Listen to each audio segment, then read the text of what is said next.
Vamos a continuar con nuestra serie. Hechos capítulo 4, versículo 32. Y yo voy a orar. Jesús, te doy tantas gracias porque tú nos has dado no solamente una guía de saber cómo vivir, sino que nos has manifestado tu esencia, tu carácter, tu naturaleza a través de la Escritura, y podemos ver la Escritura y no solamente responder la pregunta ¿quiénes somos?, pero aún más importante, podemos contestar la pregunta ¿a quién adoramos? Y conocerte más íntimamente y tener un entendimiento real de quién eres tú. Padre, te pido en este texto, que es algo complicado, que me des sabiduría para explicarlo y expresarlo de la forma correcta, el significado que tú le quieres dar. Padre, te pido que podamos ser retados y a la vez consolados por ese texto tan maravilloso, pero a la vez tan fuerte. Te damos gracias, es en el nombre de Cristo Jesús. Amén. Bien, quiero dar un resumen breve de lo que hemos visto hasta ahorita en el libro, porque siento que es importante verlo como una historia, y no solamente como historias pequeñas, sino que todo el libro de Hechos lleva una continuidad. Y de hecho estaba hablando en este viaje que tuve al DF hace poco con Paco Palafox, un comediante cristiano caricaturista, y él me dijo que él llegó a la iglesia porque le interesaba el estudio verso a verso, porque se le hacía como una serie. Él era fanático de Star Wars. Y así como en Star Wars es como que episodio 4, 5, 6, después 1, 2, 3, y todo es una continuación. Así también es algo bello de ver la Biblia verso a verso, que ves la continuación. Y si tú eres de mi generación, tú fuiste los que vimos Dragon Ball Z, lo vimos desde el principio, los como 5,000 episodios lo vimos hasta el final, y es bueno ver la Biblia de esa forma, que esas no son historias individuales, sino que es una serie que lleva continuidad. Entonces empezó con 120 personas orando por el poder del Espíritu Santo en un cuarto. Desciende el Espíritu Santo, hay lenguas de fuego sobre su cabeza, hay viento, y de repente salen a predicar, y después de un mensaje se unen 3,000 personas a la iglesia. Entonces, de un día a otro, la iglesia crece de 100 personas a 3,000 personas. Y después nos explica cómo interactúa la iglesia, cómo participa la iglesia, cómo funciona la iglesia. Nos dice que perseveraban en la doctrina de los apóstoles, en el partimiento de pan, en la comunión unos con otros, en la oración. Y nos dice, ok, así opera la iglesia. Y transcurre un tiempo, no nos dice cuánto, pero están yendo a orar al templo y ven ahí a un cojo. Y lo sanan milagrosamente. Y después de haber sanado a ese cojo milagrosamente, se reúnen miles y miles de personas. Se levanta Pedro y predica el evangelio. Y después de esa predicación, 5,000 hombres se unen a la iglesia. Son tantos que ni siquiera tuvieron tiempo para contar mujeres y niños. La mayoría de los comentaristas especulan que la iglesia para ese entonces ya eran mínimo entre 13 y 15,000 personas. Entonces, en unos cuantos meses después de comenzar, era una iglesia de 15,000 congregantes, y empieza a haber un poco de conflicto, no tanto dentro de la iglesia, sino afuera de la iglesia. Los líderes religiosos, los líderes judíos, veían al cristianismo como una amenaza y arrestaron a los líderes, arrestaron a los pastores, pero ya había crecido tanto la iglesia, probablemente para ese entonces, porque seguía creciendo y creciendo y creciendo. Algunos comentaristas especulan que ya eran como 20,000 personas, como una quinta parte de la ciudad más importante de la nación de Israel, y los detuvieron y no pudieron hacer nada por temor al pueblo. Era tan fuerte, era tan grande, era tan poderosa la iglesia, que aunque habían arrestado a sus pastores, no pudieron condenarlos a nada, porque decían, si hacemos esto va a haber una revolución, va a haber una guerra, no podemos hacer nada. Entonces simplemente amenazaron a los apóstoles, le dijeron, ya no prediquen en el nombre de Jesús. Y Pedro y Juan dicen, no podemos dejar de predicar en el nombre de Jesús, y no hay nada que pudieron hacer. Entonces Satanás intentó atacar por fuera y no funcionó. Hoy en este estudio vamos a ver cómo Satanás intenta atacar por dentro. Y un versículo que quiero recalcar, porque es uno de mis versículos favoritos de Hechos, es Hechos 4:13. Nada más rapidísimo antes de entrar a nuestro texto de hoy. Hechos 4:13. Eso es después de la predicación de Pedro, y cuando él habla ante el concilio, dice Hechos 4:13, entonces, viendo el denuedo de Pedro y de Juan, y sabiendo que eran hombres sin letras y del vulgo, se maravillaban y les reconocían que habían estado con Jesús. Entonces ellos están predicando, y dice que reconocen dos cosas acerca de ellos, que son sin letras y del vulgo. muchas personas me preguntan, ¿cómo sé si soy una persona llena del Espíritu Santo? Aunque eran Pedro y Juan hombres sin letras y del vulgo, las personas decían y reconocían que habían estado con Jesús. Si tú eres una persona llena del Espíritu Santo, no necesariamente vas a hablar con una elocuencia o vas a hablar con una espiritualidad o una unción o un poder. Y muchas veces pensamos en eso el siervo ungido del Señor. ¿Por qué? Porque grita bien fuerte. No, ellos dicen que reconocían que eran sin letras, o sea que no sabían leer. Que no tenían nada de estudios, eran pescadores, y en ese entonces realmente, a menos de que te dedicaras a ser escriba o algo, no sabías ni leer ni escribir. Más adelante aprendieron, obviamente pues leyeron y escribieron secciones de la Biblia, pero no sabían en ese momento ni leer ni escribir, y la palabra del vulgo viene del griego idiotes, así, y de esa palabra proviene la palabra en español idiotas. Entonces, literalmente lo que están diciendo es, no saben leer y son unos mensos, son unos tontos, pero se nota que han estado con Jesucristo. ¿Quieres saber que estás lleno del Espíritu Santo? La gente ve tu vida y dice, solamente a través del poder del Espíritu Santo puede hacer lo que está haciendo, porque yo sé y yo reconozco y yo veo que es un tonto. ¿Sí? Entonces, cuando personas ven mi vida, dicen, se nota que Jonathan es sin letras y del vulgo. Pero si Dios lo va a usar, tiene que ser una obra de su Espíritu Santo. Dios obra no solo a través de nosotros, pero más importantemente, Dios obra a pesar de nosotros. Entonces, continúan con esto y hoy vamos a ver el tema de generosidad e hipocresía. Generosidad e hipocresía. Y ya sé que estás pensando, mis temas favoritos. A mí me gustaría hablar mucho de la generosidad, de mi dinero y de la hipocresía, de mi falta de espiritualidad. Y este es uno de esos pasajes loquísimos. Si ese es tu primer domingo, bienvenido a Horizonte, te amamos. Va a estar muy, muy loco, muy intenso este pasaje porque es simplemente una de las historias más bizarras, más locas de Hechos y de todo el Nuevo Testamento. Pero vamos a estudiarla. Dice Hechos 4:32. Hechos 4:32. Y la multitud de los que habían creído eran de un corazón y un alma. Ninguno decía ser suyo propio nada de lo que poseía, sino que tenían todas las cosas en común. Entonces lo que nos dice aquí es que 20,000 personas se están reuniendo juntos los domingos y hay tanta armonía que dice que todos son de un mismo sentir, de un mismo corazón. Esto simplemente significa que están de acuerdo. Esto es un milagro. Porque no sé si te ha pasado que a veces tienes un grupo, a lo mejor en tu grupo en casa son 5 o 10 personas y nadie está de acuerdo. Y dices algo y no creo que es así. 20,000 personas y están todos en un mismo sentir y dice que ninguno decía ser suyo propio nada de lo que poseía. Eso significa que cada cosa que tienen lo usaban para glorificar a Dios y para bendecir la iglesia. Entonces, tienen casa, es de la iglesia, es para servir, úsenlo como puedan. Tienen un camello, úsenlo, den lo que sea, úsenlo.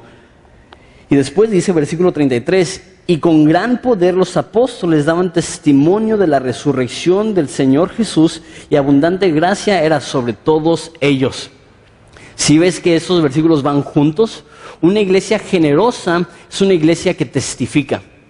Y explico lo que significa eso. La palabra testificar, ya la hemos visto, es marterios, que significa confirmar por vida o por muerte. Entonces lo que está diciendo es que la forma que vivían los apóstoles, la forma que vivían en esa iglesia, confirmaba que, dice aquí que confirmaba o daba testimonio de la resurrección del Señor Jesús. Lo que significa esto es que la única forma que ellos viven de esta forma es porque ellos tienen la certeza que Jesús está vivo. Porque imagínate, esos discípulos hace unos meses eran los más codos, eran los más egocéntricos, eran los más egoístas. Y ahora pasan unos cuantos meses y ahora están vendiendo sus casas para ayudar a los demás. ¿Qué pasó? Servían a un Dios que ellos vieron morir y después que ellos vieron vivo. Y después que ellos vieron ascender al cielo. Dicen, si Jesús está vivo, eso debe de cambiar la forma que vivo. Lo que nos va a transformar es el poder de la resurrección. Y eso es lo que ellos estaban haciendo. Yo creo que todos nosotros debemos de vivir de tal forma que personas ven nuestras vidas y dicen, no tiene sentido a menos de que Dios esté vivo. Me explico lo que quiero decir. Hay una cosa que he escuchado varias veces en el evangelismo que no estoy de acuerdo. Entiendo por qué lo dicen, pero no me cuadra. Y esto es, por ejemplo, tú le dices a un ateo, si lo que tú dices es cierto, entonces pues yo viví una buena vida, tú viviste una buena vida y hasta ahí llegó. Los dos morimos. Si lo que tú dices es cierto, nada más desaparecemos, ya no hay eternidad, ya no hay juicio, no hay nada. Entonces, si lo que tú dices es cierto, pues los dos estamos bien. Pero si lo que yo digo es cierto y tú mueres, tú tienes que ver a Dios y rendir cuentas de tu vida. Eso es cierto. Pero cuando dices, si lo que tú dices es cierto, entonces a los dos nos va bien, eso es una mentira. Dice el apóstol Pablo que si Jesús no resucitó de entre los muertos, entonces nuestra fe es en vana y todo lo que hacemos es en vano. Entonces, si Jesús no resucitó de los muertos, nuestras vidas deberían de ser los mayores fracasos. Debemos de vivir de tal forma que si esto es un mito, estaríamos destrozados, devastados, porque hemos invertido toda nuestra vida en esto. Y el error es que muchas veces vivimos de una forma lo suficientemente segura que en caso de que no sea cierto, no perdí tanto. Y para muchas personas, no, pues si el cristianismo no es cierto, pues nada, me cambio de religión y ¿qué? Pues no he perdido. No, ellos vivían de tal forma que lo daban todo. Versículo 34. Así que no había entre ellos ningún necesitado, porque todos los que poseían heredades o casas las vendían y traían el precio de lo vendido y lo ponían a los pies de los apóstoles y se repartía cada uno según su necesidad. Entonces, la frase según su necesidad nos demuestra que eso no era algo que se hacía todos al mismo tiempo, que todos agarraron y todos vendieron su casa y todos tuvieron una super mega ofrenda. Sino que aquí dice conforme cada necesidad. Cuando llegaba una necesidad a la iglesia, habían personas que decían, yo quiero ayudar, yo quiero apoyar. A tal grado, eso es increíble, eso es impresionante, que vendían casas, que vendían propiedades, que vendían su herencia y decían a Pedro, a Juan, toma, eso es para ayudar a los que tienen necesidad. Y hay personas que dicen que esto apoya entonces el socialismo y el comunismo. Pero un comentarista lo dice, yo creo que de una forma muy correcta. El comunismo es todo lo tuyo es mío. Y es la clase baja viendo la clase alta diciendo, tú me debes a mí porque tú tienes más que yo. Eso es comunismo. Cristianismo es personas de bienes, ven a los demás y dicen, ¿cómo puedo ayudar? ¿Cómo puedo servir? Lo mío es tuyo. No es algo que exige, sino que ofrece. No es algo que demanda, sino que otorga. Entonces empiezan a vender sus heredades, sus casas. Y entonces, ¿todos los cristianos deben de vender su...? No, eso es conforme a las necesidades. Y digo esto, si hay alguna necesidad algún día aquí en Horizonte, vamos a decir que ya no cabemos en este auditorio y necesitamos comprar una nueva propiedad y necesitamos construir un nuevo auditorio, ahí sería cuando hay una necesidad y me encantaría ver personas que dicen, veo una necesidad, yo tengo con qué apoyar y hacer sacrificios así de grande. Eso no debería de ser tan extraordinario para nosotros. Pero lo que sí estoy diciendo es, si no has vendido tu casa, no digas, estoy haciéndolo de la forma correcta, porque hay una escritura en Proverbios que dice, el hombre sabio le deja herencia a los hijos de sus hijos. Entonces hay veces que vendemos todo lo que tenemos y lo damos a la iglesia. Hay veces que no vendemos todo, sino que hacemos buenas inversiones para poder invertir en nuestro legado. Entonces, ¿cómo sabemos cuánto dar? Yo te digo eso, pregúntale a Dios.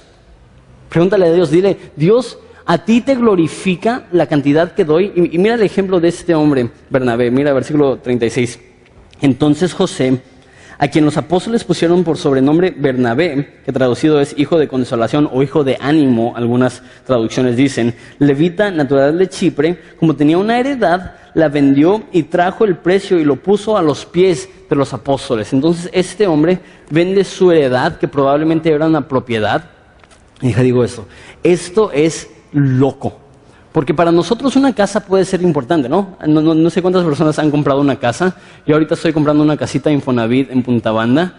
Y si yo vendiera mi casa y lo diera todo a la iglesia, saldría muy afectado económicamente. Pero nada que ver con ellos, porque su heredad, su propiedad, su casa, no la compraron ellos.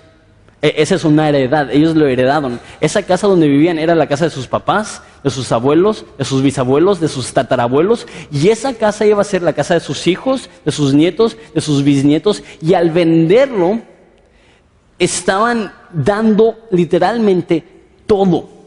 Era un sacrificio completo. Y recibe el nombre Hijo de Consolación. Y me imagino que él era de muy alta estima entre los apóstoles. Y de hecho Bernabé es un personaje importantísimo en el libro de Hechos. Él va a ser la persona que discipula, el único que acepta a Saulo y lo discipula, que después se convierte en Pablo. Él fue el que discipuló a Juan Marco, que fue el que escribió el Evangelio de Marcos. Él fue el pastor de la iglesia en Antioquía, que llegó a ser la iglesia más fuerte después de la iglesia en Jerusalén. Este hombre va a ser muy usado. ¿Cómo empezó? Un gran sacrificio, generosidad. Y estaba escuchando un sermón del comentarista que más respeto, David Guzik, y dijo algo muy interesante, y más en nuestro movimiento Capilla Calvario, porque nuestro entendimiento es, no queremos hacer mucho énfasis en dinero, porque hemos visto el abuso de eso. Y muchas iglesias que dicen, tú tienes que dar, y si no das le estás robando a Dios, y si no das no vas a tener bendición, y si no das tú no vas a ser sano, y si no das tu matrimonio se va a arruinar. Eso no lo vemos en la Biblia, eso no es bíblico. Pero lo que dice David Guzik, que creo que es muy cierto, que cuando enseñamos verso a verso, cada vez que habla del dinero debemos de hablar con claridad y explicar lo que dice. Y sí, como cristianos debemos de ser reconocidos por nuestra generosidad. Y sí, como cristianos debemos de preguntarnos, ¿Dios estoy dando lo suficiente? Hablé con un cuate, muy buen amigo mío, en el viaje, y esa persona se sentó conmigo y me dijo, estoy ganando mucho dinero. Me dijo que está ganando 60,000 pesos al mes. Y me dijo, estoy dando el diezmo, y me impactó muchísimo lo que dijo. Pero no está afectando mi estándar de vida y siento que debo dar más. ¿Qué debo de hacer? Yo dije, ¿estás dando 6,000 pesos al mes y sientes que tienes que dar más? Y él dijo, es que la verdad no me afecta, estoy viviendo bien con lo que sobra, doy más, doy a misiones, ¿qué hago? Y yo le dije, tienes la actitud correcta. Y muchos de nosotros es como que, pues pasa la ofrenda y es como que la moneda más pequeña, 5, no, ahí está una de 2. No. Debe de ser, Dios, ¿cuánto debo de darte? Dice las Escrituras, cada quien dé conforme se propuso en su corazón. Ahora, aquí tampoco manejamos eso de sobres, porque la Biblia dice que no sepa tu mano derecha lo que da tu izquierda. O sea, no queremos saber cuánto das, porque igual y si hay alguien aquí que da mucho, eso a lo mejor va a causar que haya favoritismo. Entonces, tú puedes tener la libertad de hacer lo que dice 2 de Corintios, dar conforme Dios puso en tu corazón, no por necesidad ni por tristeza, sino porque Dios ama al dador alegre. Y ese hombre, me imagino que recibió mucho reconocimiento. Imagínate que Pedro te ponga un apodo. Ese es el nivel de influencia que tuvo Bernabé. Su nombre era José. Y era tan reconocido por la iglesia que ya hasta tenía un apodo. Y obviamente tuvo mucho reconocimiento. Y yo creo que eso causó en Ananías y Zafira un poco de envidia. Mira conmigo el versículo 1 del capítulo 5. Pero cierto hombre llamado Ananías, con Zafira su mujer, vendió una heredad. Ananías significa Dios ha provisto o Dios es un Dios de gracia. Entonces, el hecho que tiene una casa y que la va a vender demuestra que probablemente es una persona de dinero, de lana. Y su esposa se llama Zafira. Zafira significa hermosa o como la piedra zafiro. Y zafiro es una gema azul. Entonces eso es lo que significa su nombre. Entonces me imagino que mínimo ellos tienen la apariencia de un matrimonio bendecido económicamente y que Ananías se casó con una mujer muy bella. Mínimo eso es lo que significa su nombre. Entonces de fuera se ven bastante bien. Pero mira lo que hicieron. Versículo 2. y sustrajo del precio, sabiendo también su mujer, es un complot, y trayendo solo una parte y la puso a los pies de los apóstoles. ¿Esto es malo? ¿Es malo? Imagínate, si vamos a decir que son unas personas ricas, vamos a decir que tienen una casa de $1,000,000. Venden la casa de $1,000,000 y traen 750,000 pesos. ¿Eso es malo? Claro que no. Entonces, si tú conoces la historia, tú vas a saber que no les va muy bien. ¿Cuál es el problema? El problema es la palabra ahí, sustrajo. Porque esa palabra sustraer no solamente es quitar, pero la palabra que se usa ahí es literalmente robar. Y yo creo que lo que están haciendo y el pecado que están cometiendo no fue que no dieron suficiente, sino que dieron de una forma que tenía hipocresía. Porque vendieron su casa y dijeron, te estamos dando todo, cuando realmente no estaban dando todo, y el pecado que cometieron era pecado de hipocresía, no de falta de generosidad. Y digo esto, en la iglesia hay dos tipos de personas, generosos, hipócritas. ¿Por qué? Porque la Biblia dice que todos debemos de ser generosos, y cuando digo eso no estoy hablando solamente del dinero, sino de todo, de nuestras vidas, de nuestro tiempo, de nuestros talentos, de nuestros tesoros. Si tú estás aquí y tú eres extremadamente talentuoso y no lo usas, eso también no es ser generoso. Y la Biblia dice que todos debemos de dar. Eso es de nuestro tiempo, de nuestro talento, de nuestro tesoro. Y si no estamos dando, entonces queremos tener la apariencia de hacerlo, y tenemos esas dos opciones, o ser generosos o ser hipócritas. Ananías y Zafira escogieron ser hipócritas y mira lo que pasa. Eso es lo que digo que hace que ese texto sea muy loco. Y dijo Pedro a Ananías, ¿por qué llenó Satanás tu corazón para que mintieses al Espíritu Santo y sustrajeses del precio de la heredad? Lo que está diciendo es, Satanás te tentó a ser hipócrita. Satanás nos tienta a ser hipócritas. Lo que quiere Satanás es que tú estés satisfecho con una apariencia de espiritualidad sin una realidad de espiritualidad.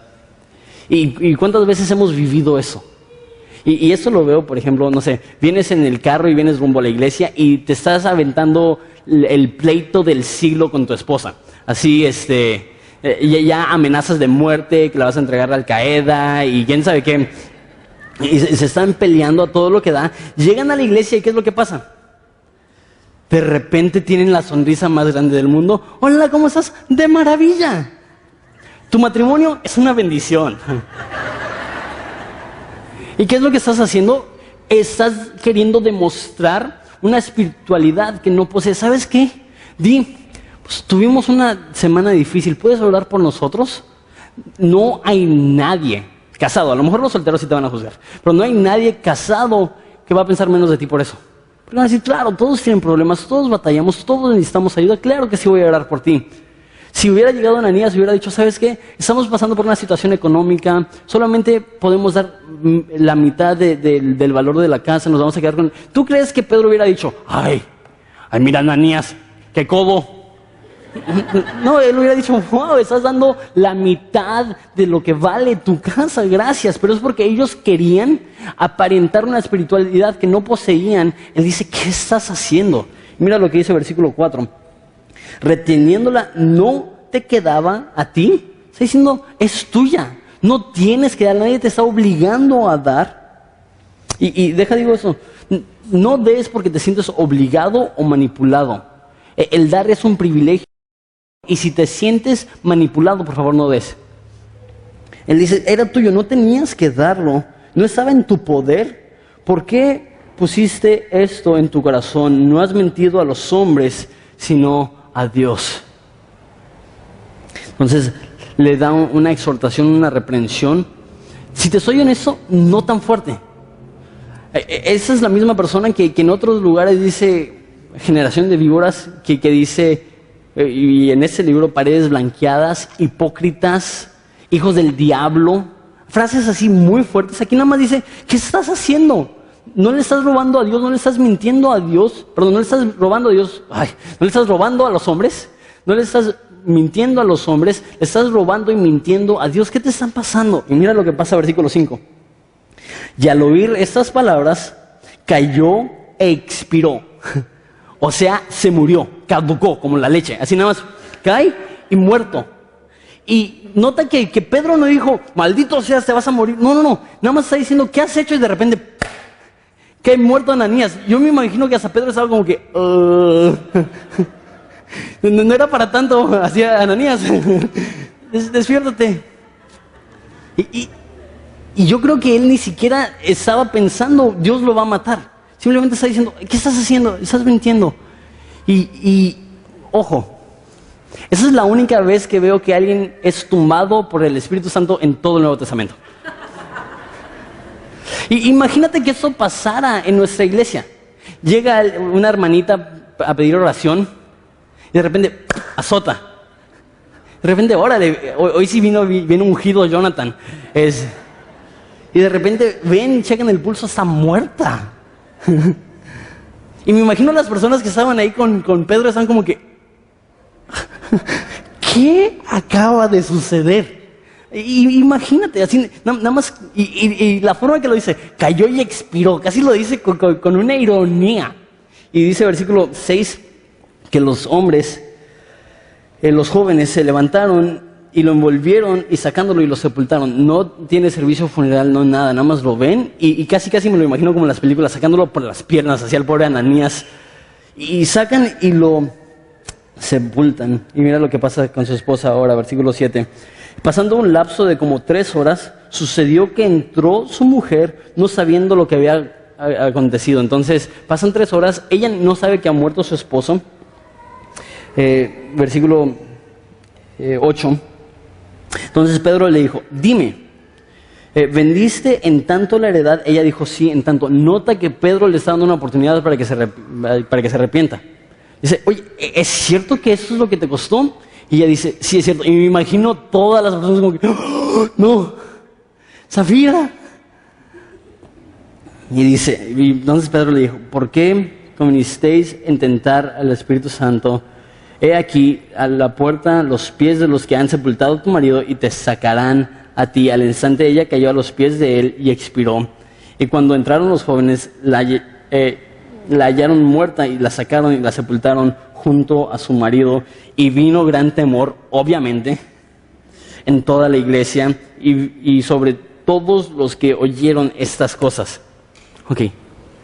Ellos, solamente una mentirita inocente. Solamente una exageración, solamente una mentirita blanca. ¿Y qué es lo que pasa? Hay comentaristas que piensan que la muerte de ellos fue un paro cardíaco, porque Pedro no dice, muérete, simplemente le dice lo que hicieron y fue tanto fue tanta la sorpresa que simplemente tuvieron un paro cardíaco y murieron. Y es posible, y eso nos demuestra que la mayoría de las personas no teme tanto ofender a un Dios vivo, sino que teme que le encuentren su pecado. Muchas veces a nosotros pecamos sin ningún problema, no nos afecta, pero que alguien se entere de lo que hicimos y para nosotros es el fin del mundo. Y a lo mejor eso es lo que pasó. Pero la segunda vez, cuando habla con Zafira, dice, así como tu esposo murió, así también morirás tú. Dando a entender, yo creo, que eso no fue un acto natural. Eso fue algo que Dios hizo. ¿Y por qué lo hizo? Yo creo que lo hizo porque la hipocresía es tan venenosa que hubiera infectado a toda la iglesia primitiva y no existiríamos como existimos hoy en día, una iglesia 2000 años después, porque esa iglesia, en vez de ser conocida por generosidad, iba a ser conocida por hipocresía. Porque con un hipócrita que se tolere, todos los demás lo ven como permiso para hacer lo mismo. Y Dios no lo soportó y Dios no lo aceptó. Y eso nos demuestra que el pecado del orgullo y la hipocresía son pecados fuertes para Dios. Y a lo mejor vemos esto y decimos, no, pues a lo mejor si estuviera en fornicación, a lo mejor si estuviera en adulterio, a lo mejor si se hubiera matado a alguien, sí, entiendo, eso es justicia. Pero mentir, por favor, ¿no es muy serio esto? Yo creo que eso también nos demuestra lo bueno que es Dios. ¿Por qué?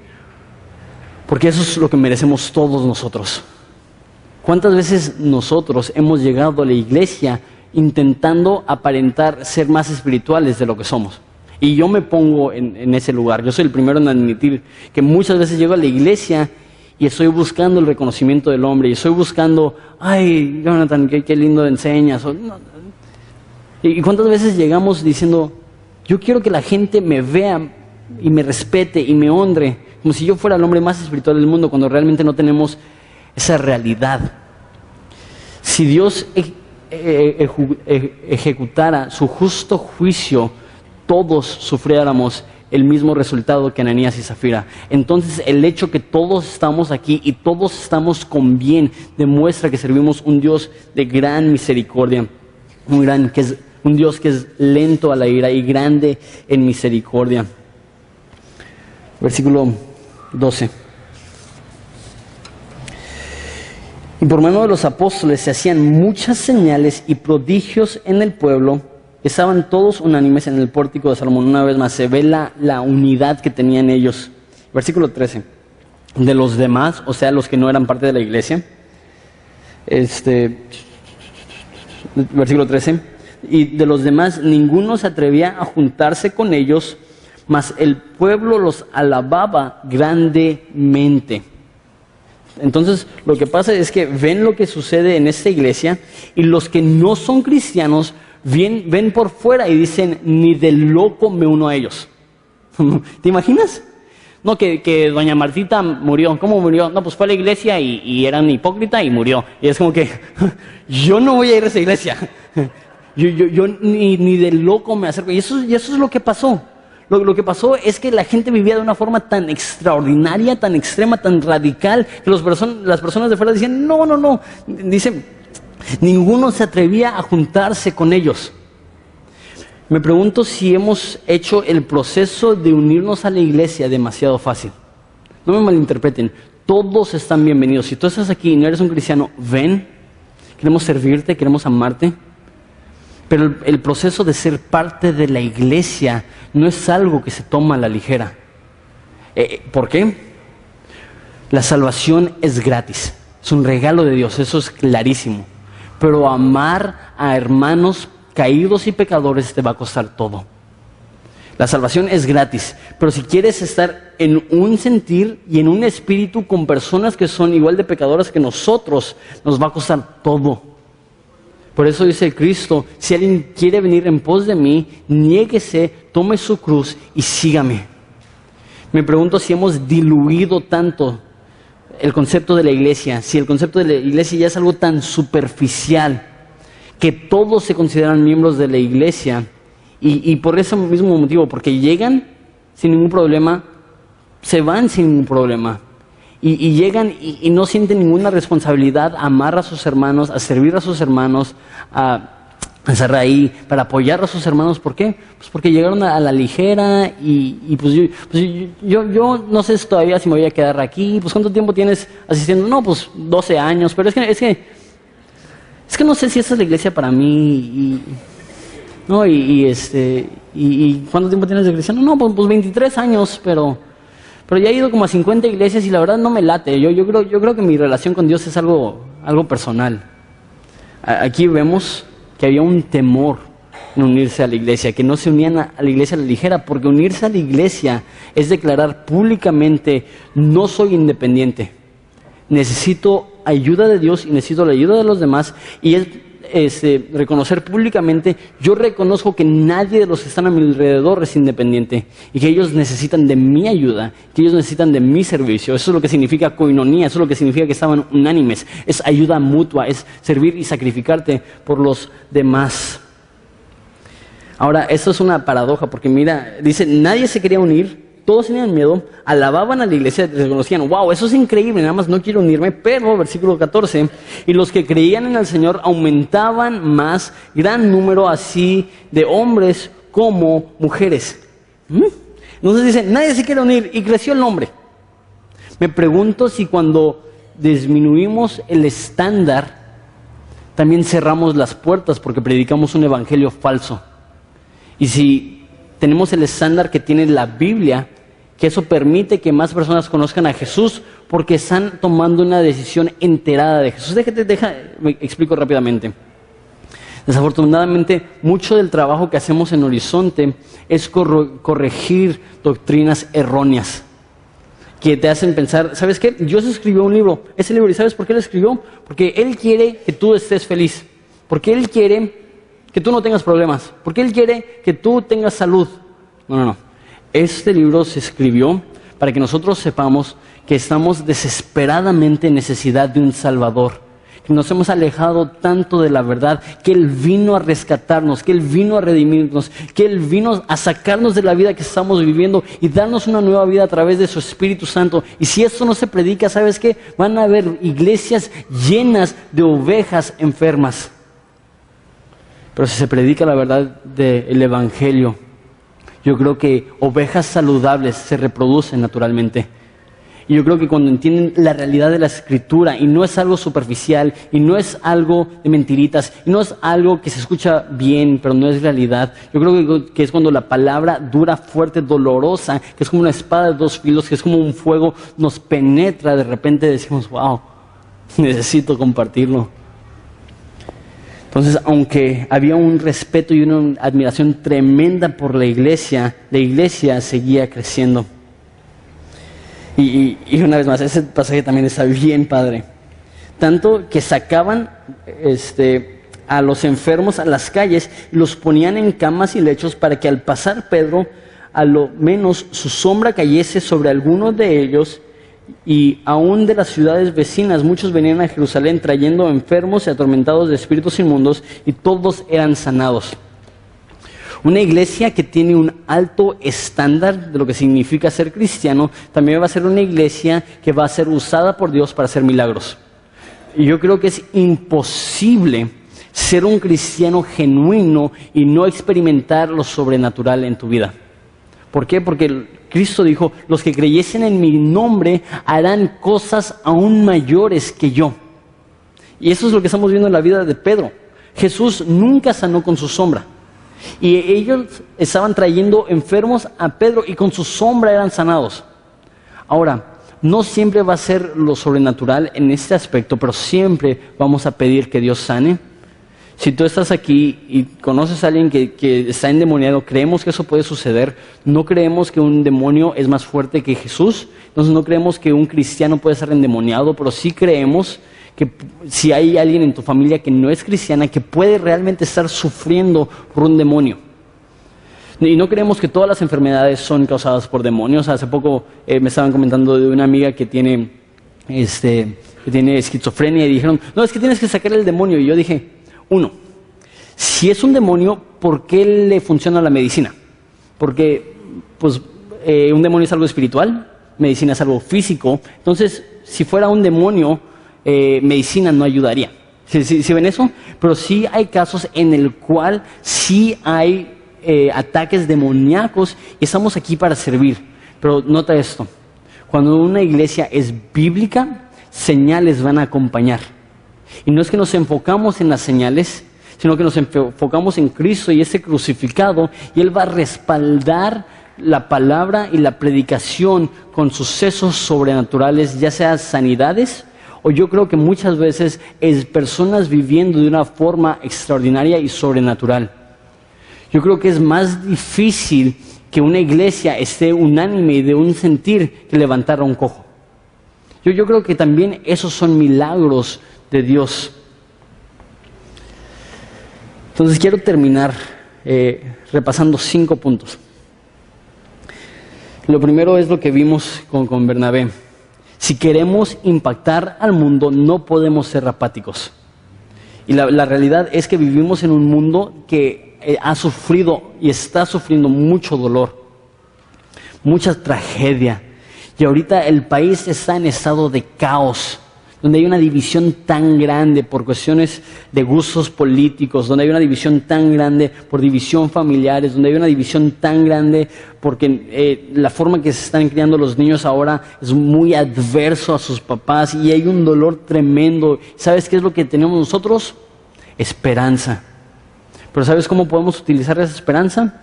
Viviendo de una forma que es totalmente diferente a todos los demás a nuestro alrededor. Si vivimos de la misma forma, si vivimos en apatía, jamás vamos a ser capaces de impactar a los que están a nuestro alrededor. Número 2, la hipocresía es venenosa. La hipocresía infecta. Cuando tú vienes en un estado de hipocresía, personas van a ver eso y van a decir, pues si él puede. Si él que le va bien en su trabajo, tiene una esposa muy linda, si él puede vivir en hipocresía, pues yo también. Hipocresía es venenosa, pero digo esto. Así como la hipocresía es contagiosa, así también la generosidad, el agradecimiento. ¿Alguna vez has estado con una persona que es agradecida? Cambia tu perspectiva. Tengo un amigo que es pastor, lo van a conocer, primero Dios va a venir a predicar en octubre, se llama Raulito. Y él tiene 25 años. Le pregunté, oye Raulito, ¿cuánto pesas? Dijo 40 kilos. Entonces, pesa lo mismo que mi pierna. Mide, no sé, como 1,50 y feria, súper chiquito, pero lo ves y él es agradecido porque Dios lo está usando. Y dice, Dios no tiene por qué usarme. Y él plantó una iglesia con 30 personas hace 3 años, ya son 300, casi 350 personas. Y siempre que estoy con él veo su agradecimiento y es contagioso. Y yo empiezo a estar agradecido por todo lo que Dios está haciendo en mi vida. Yo empiezo a estar agradecido por todo lo que está haciendo Dios en nuestra congregación. Tienes la decisión, ser una persona generosa y agradecida, y eso será contagioso. Ser una persona orgullosa, hipócrita, y eso también será contagioso. Número 3. Dios es el mismo ayer, hoy y por los siglos. Y a veces vemos en el Antiguo Testamento que Dios ejercía juicio sobre personas. Entonces, ok, eso es el Antiguo Testamento, pero en el Nuevo Testamento no. O sea, aquí estamos viendo que aún en el Nuevo Testamento Él ejerce su juicio. Entonces eso debe de darnos temor de Dios. Saber que Dios sí es compasivo, pero que Dios no va a tolerar ciertas cosas. Y escúchame bien, Dios no está dispuesto a que alguien lastime a su iglesia. Dios no está dispuesto a que alguien lastime a su iglesia. Ahora, como un hombre casado, entiendo esto aún más. Si alguien amenaza a mi esposa, yo no estoy dispuesto a tolerarlo. Y lo que pasó con Ananías y Zafira, ellas estaban siendo una amenaza para la iglesia, porque si esa hipocresía pasaba desapercibida, toda la iglesia iba a ser infectada. Y Dios dijo, basta, no vas a contaminar a mi linda esposa. Dios es el mismo ayer, hoy y por los siglos, y Él protege a su esposa, la iglesia. Número 4. Todos merecemos la muerte. Todos, así como Ananías y Zafira murieron, eso fue el justo precio por sus acciones. No era algo exagerado, no era algo pasado, no era algo tacaño, no era algo malo. Era simplemente lo que merecían, y eso nos demuestra que tenemos un Dios que es tardo en airarse, es bueno, es compasivo, sus misericordias son nuevas cada mañana. Si tú estás aquí, no es demasiado tarde. Y la quinta cosa, un estándar más alto no cierra las puertas a la salvación, sino que las abre. Un estándar bajo no abre las puertas de la salvación, sino que las cierra. Si no predicamos la Biblia, si no nos enfocamos en la obra de Cristo en la cruz, porque los temas del infierno, la ira de Dios son incómodos, no estamos abriendo la puerta, la estamos cerrando. Porque las personas que lleguen van a tener un cristianismo falso, un cristianismo superficial y un cristianismo que no salva sus almas. Entonces, ¿qué queremos ser? En amor y compasión, decir la verdad. En amor y compasión, decir, esto es lo que dice la santa palabra de Dios. Y no hacerlo con un espíritu cruel, no hacerlo con un espíritu agresivo, sino decir, hay esperanza. Si Dios nos salvó a nosotros, nos sacó del infierno, fue un escudo para nosotros de la ira de Dios, hay esperanza para ti. Hermanos, veo este libro, el libro de Hechos particularmente, y veo mi vida. Digo, todavía no estoy ahí. No quiero aparentar tener una espiritualidad que no tengo, porque igual y yo caigo y expiro ahorita mismo. No quiero hacerme pasar como el que sabe todo, porque no lo sé todo, y no quiero infectar a la iglesia con orgullo. ¿Qué es lo que quiero decir? Cada uno de nosotros tenemos la divina oportunidad de vivir de una forma que impacta a este mundo, viviendo de una forma totalmente radical, viviendo de una forma totalmente extrema. Estaba leyendo un libro, un autor se llama Francis Chan, y él dice que muchas veces, y ahorita, ¿quién está viendo las Olimpiadas? ¿Alguien? Yo la estoy viendo, me está fascinando, está muy padre. ¿Cómo se llama la barra esa de que caminan así y hacen sus piruetas y eso? La viga de equilibrio. Y dice este pastor que muchas veces nosotros vivimos nuestras vidas y llegamos a la barra de equilibrio, nos subimos, decimos, ¿sabes qué? Ya me dio miedo. Y nos abrazamos. Y así vivimos toda nuestra vida. Y de repente se acaba nuestra vida y llegamos ante Dios y le hacemos. Y es como que, por favor, tienes que arriesgarte, tienes que vivir de una forma extrema, tienes que darlo todo. Y si tú crees que si tú estás abrazando una vida segura y cómoda, que vas a llegar al cielo y Dios va a hacer... hemos ignorado todo lo que viene en este libro. Entonces, tenemos dos opciones. Jesús habla con dos personas en su vida y uno dice que se fue triste, no se quiso arrepentir. Eso fue el joven rico. Y otro fue Zaqueo. Y cuando recibió la palabra de Dios, dijo, si yo le he fallado a alguien, le daré 4 veces lo que le he quitado. Hay 2 respuestas que puedes tener: salir de aquí triste o salir de aquí retado. Es decir, ya basta, ya estuvo con una vida superficial. Y me uno a esto, y que todos como una iglesia nos rindamos, digamos, Dios, tú sé Señor, Dios, tú toma mi vida, Dios, tú úsame. Hay demasiadas almas que van rumbo al infierno para vivir en apatía. Hay demasiada necesidad para caminar todos los días con los ojos cerrados. Debemos de abrir los ojos y decir, Dios, úsame para alcanzar y tocar esa ciudad que tiene tanta necesidad. ¿Cómo empieza? Quitando la mirada de nosotros mismos, poniendo nuestra mirada en aquel que nos amó y dio su vida por nosotros. Y dice Pablo, con nuestros ojos puestos en Jesucristo, el autor y consumador de nuestra fe. ¿Quieres cambiar el mundo? ¿Quieres vivir de una forma extrema? ¿Quieres vivir de una forma completa? Empieza reconociendo la bondad de Jesús en tu vida y el amor que Él tiene por ti. Vamos a orar.